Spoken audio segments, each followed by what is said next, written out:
Baada ya kuvuka vijiji, mitaa, wilaya na mikoa, hatimaye mbio zetu ziliishia hapa. Leo tupo katika mkoa wa Mbeya. Mkoa huu umejaliwa vituo vingi vya kiutalii. Hamu yetu na matamanio yetu ilikuwa ni kufika katika maporomoko ya Kaporogwe yanayopatikana katika wilaya ya Rungwe. Polepole ndio mwendo. Baada ya kutembea kilomita 26 kutoka Tukuyu mjini, tulifika katika vijiji vya Kisa na Imponjora. Mahala hapa ndipo panapopatikana maporomoko haya ya Kaporogwe. Tumsikilize mwanahistoria akitupa maelezo kwa kiufupi tu yanayohusiana na eneo hili la Kaporogwe. Ni jina la mtu. Ila zamani huku kulikuwa kunaitwa Kunduriro. Wanyakyusa wanaita Kunduriro. Kuna mzee alikuwa anatoka kitongoji jirani hapa, alikuwa anachunga ng'ombe kwenda upande wa pili. Alienda na ng'ombe zake asubuhi. Jioni alipokuwa anarudi, maji alikuwa amejaa, kilikuwa kipindi cha mvua. Maji alipokuwa amejaa, alikuwa na fimbo zile za kuchungia. Zamani walikuwa wanakuwa na fimbo ambayo ukimchapa ng'ombe hata mara moja tu arudi kusumbua, alikuwa wanapaka dawa.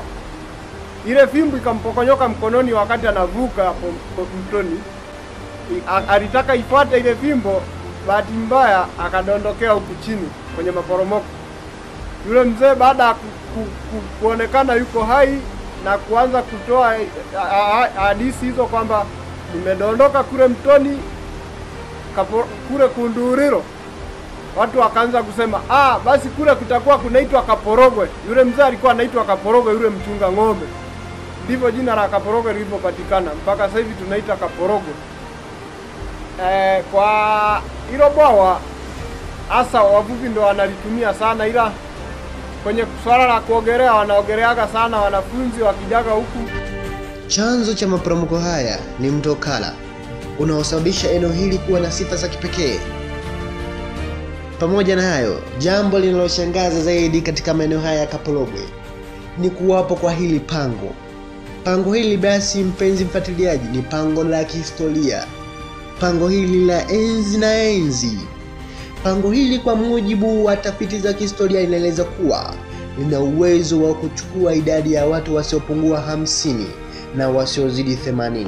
Ndani ya pango hili basi kuna vimbweta viwili vinavyowezesha watu wafikao katika eneo hili kuweza kupumzika na kushuhudia jinsi mandhari yalivyo katika eneo hili.